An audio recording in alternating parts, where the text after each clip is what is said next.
अस्सलाम वालेकुम, मैं सूफिया मलिक और आप देख रहे हैं PKN न्यूज़। सबसे पहले वजीर आला पंजाब मोहसिन नकवी गुजरांवाला पहुंच गए। टीचिंग अस्पताल गुजरांवाला का दौरा किया। मजीद तफसीलात सरदार ताहर महमूद की इस रिपोर्ट में। अस्पताल के बाहर और अंदर बारिश और सीवरेज का पानी, गंदगी के ढेर, सफाई की नाकिस सूरत हाल। वजीर आला मोहसिन नकवी का गंदगी के ढेरों को फौरी तौर पर उठाने का हुक्म। टीचिंग अस्पताल गुजरांवाला में बाज मरीजों और तीमारदारों के इलाज मुआवजे की सहूलतों के फुकदान के हवाले से शिकायत। मौका पर ही अस्पताल इंतजामिया को शिकायत के अजाले के लिए अहकाम जारी किए। स्टैंड न होने की वजह से लवाहकीन ड्रिप हाथ में पकड़कर मरीज के सहारे खड़े होने पर मजबूर। टीचिंग अस्पताल गुजरांवाला में मरीजों के पैम्पर तब्दील करने के 300 रुपये लिए जाते हैं। तीमारदारों की शिकायत, डॉक्टर की गलती की वजह से मेरी बेटी मौत के मुंह में चल गई, इंसाफ किया जाए।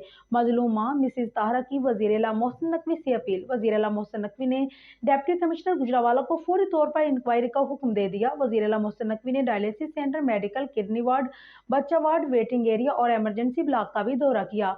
मरीजों की अयादत की और इलाज मुआवजे की सहूलियत के बारे इस्तफसार किया।